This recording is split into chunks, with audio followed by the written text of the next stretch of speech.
Hello, it's Julie Davison from juliedavison.com. Welcome to my 12 Days of Christmas in July gift series.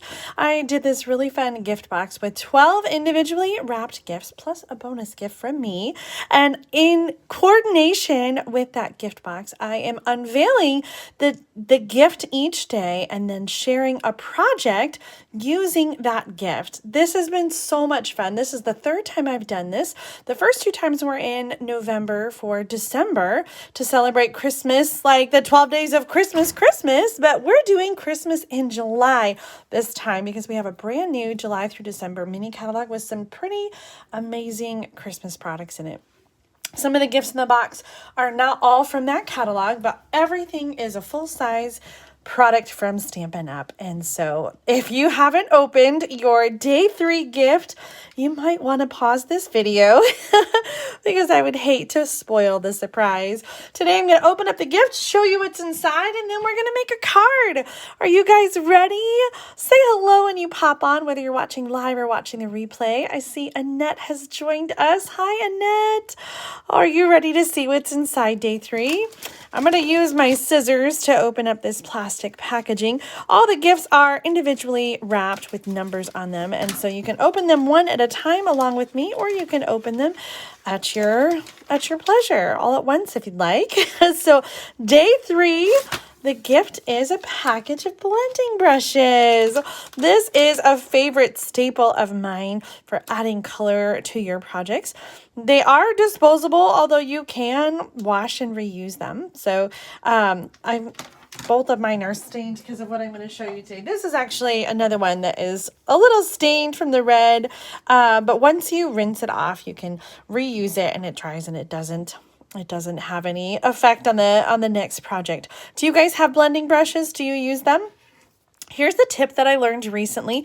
I'm pretty sure it was from Stampin' Up! Artisan team member Chelsea Christensen. I saw a project that she posted that had some blending in it, and I just thought it was so awesome that she used the Stamparatus to hold down her project. How genius is that?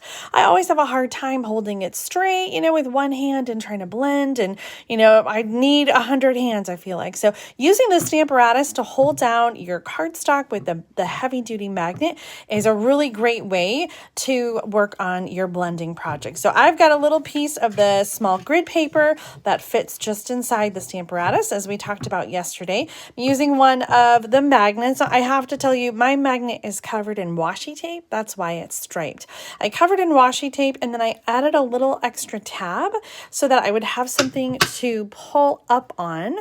So if you're having some problems trying to get that really strong magnet, the Stamparatus magnet off the Stamparatus, I would suggest covering it with some washi tape or something like that, where you can have a tab that you can pull on to get that to separate. Okay, so small grid paper. Then we got the Stamparatus holding our cardstock down. We're going to blend with 2 colors today. We're using Pool Party and Fresh Freesia. Now, the stamps that I'm using is called Christmas Lights. And one of the reasons that I love this stamp set is because it has a variety of imagery in it. So I love tree stamp sets. I love snowflake stamp sets. And I thought this one is just perfect because it has a little bit of both. So if you're on the fence and you want to get something new, this is kind of a fun one because it does have the fun tree and the fun snowflake. And so today we're going to use the snowflake to create a card. And so snowflake makes me think of course, light blue, Pool Party, but also Fresh Freesia. I really love snowflake cards that have the light purple and the light blue together. Just such a nice wintry cold feeling.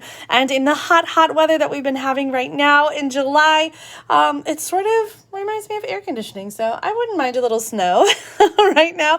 Maybe a little snow cone, right? When was the last time you had a snow cone? Oh my goodness.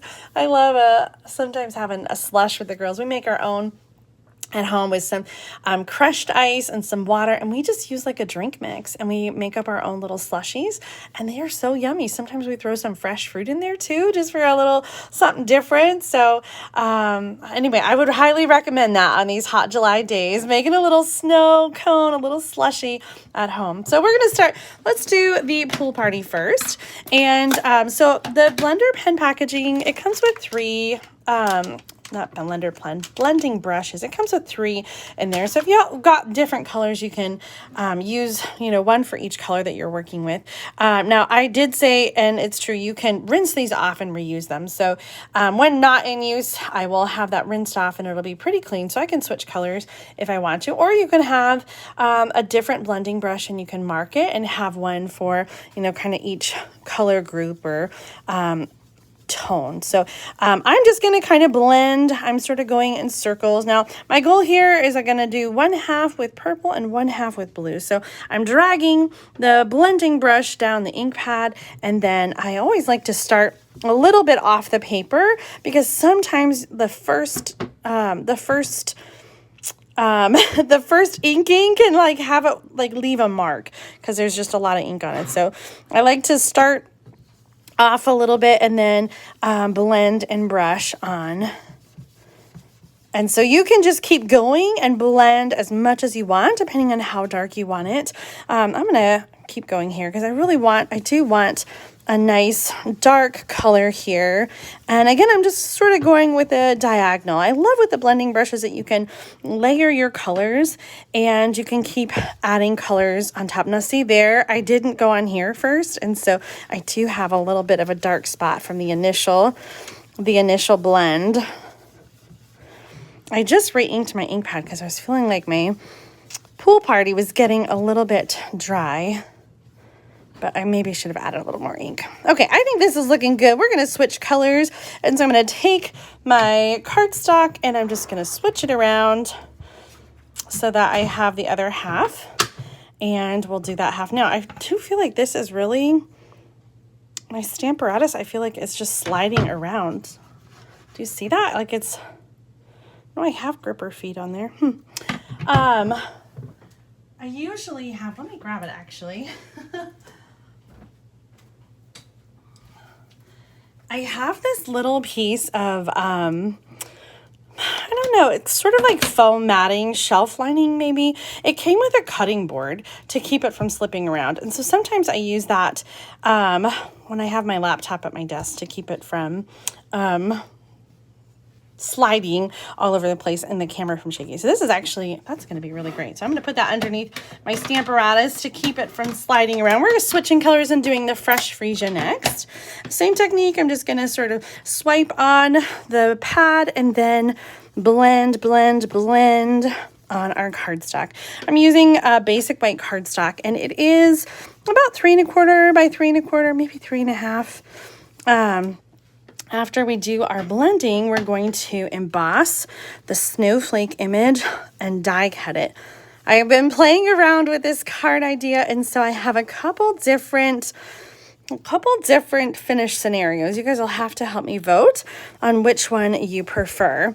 Because the dies that go along with this Christmas lights, there is a die that die cuts the snowflake and then a detail die that you can use to add some extra detail with the piercing and the die.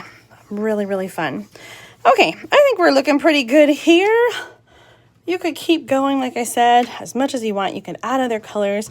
And this one, we're just going to keep really simple and just do sort of that duo of colors. Now, I did notice, maybe it's just my blending brushes because these are older, but I did notice a little bit of lint on my ink pad.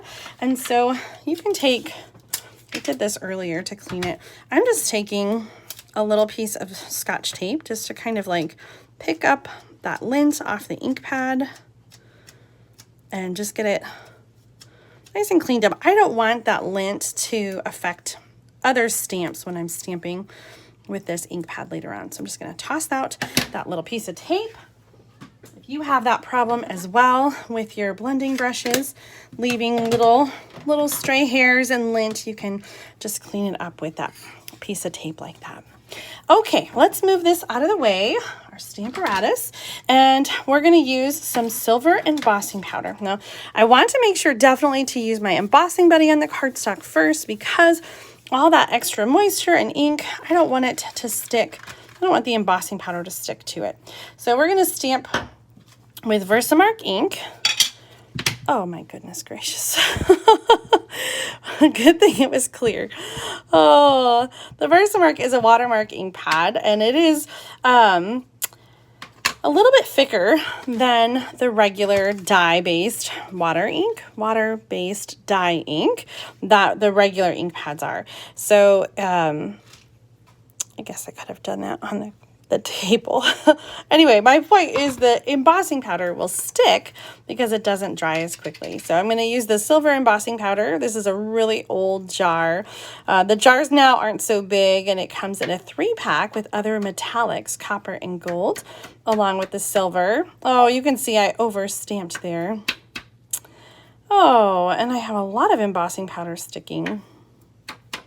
Well, one of the embossing additions toolkit, one of the things that are in that package is a brush. Let me grab mine out.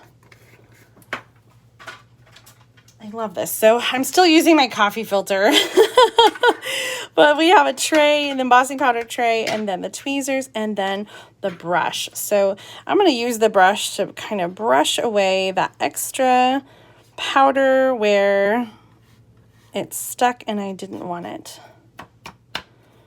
I can be very careful getting in those edges. So if you don't brush away that extra powder, it will emboss and show up on your image, and we definitely don't want that. So I'm going to do a little cleanup here. Okay, if I was doing this on my own, I probably would do a little more cleanup, but we're going to pause right there. I'm going to use the tweezers to hold the cardstock and then heat with the heat tool to emboss. I love metallic embossing powder because you can really see when the embossing powder changes from sort of a dirty color to a shiny. Look at that. It's magic.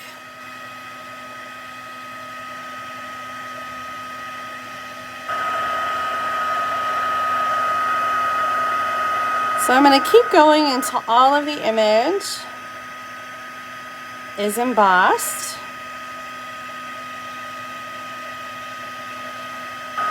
I think that's looking pretty good. It all looks pretty shiny to me. So there's our finished embossed image. Now we're going to do a little jumping ahead here. I have some magic of TV to finish off our card. So you can either use just the outline to die cut your embossed image. And so you can see there are lots of empty spaces, or you can add that detail die in the middle. And this actually can go through the die cutting machine all at the same time. So let me show you the difference. Here's the one with the detailed dies, and you can see all the little dots. So lots of like shine through. So you can put that on a silver foil cardstock, and you're going to be able to see all those little dots and details. The other alternative is to dress up those empty spaces with some gems. I use the adhesive box sequins and gems to decorate this one. So here's where I need your help. Which of these two should I use on my finished project? Do you like all the little detailed die cutting, or do you prefer the sequins and gems? Let me show you our finished card that we're going to jump this onto. I have a pool party card base, and I have done some heat embossing with the sentiment Seasons Greetings. And then the outline from the piece that I die cut from, I put this on a piece of silver foil. So this is going to go on our card like this. So we have two choices, and actually I'm going to reverse my snowflake so that the purple's on the blue's on the purple side and the purple's on the blue side, just to kind of mix it up. I think it looks so pretty. So here's the one with the detailed die cuts. Okay, I love that you can see the silver foil underneath. And then here is the one, let's get this on here right, with all the bling. Oh my gosh, so pretty. Oh, I know, Annette, it is difficult to decide. Oh, sometimes I do this. I just create several and then like I go back and forth and back and forth. So I see Deb says the sequins. Karen likes the sequins. Susan says, give me the bling. Yes. Oh, so you can have, like I said, different options. Lynn does like the die cuts, but Penny likes the bling. I think the bling is winning out. So we're going to finish off this card using this one, but I've got all the Stampin' Dimensionals ready. So I'm definitely going to save this one and use this on another card.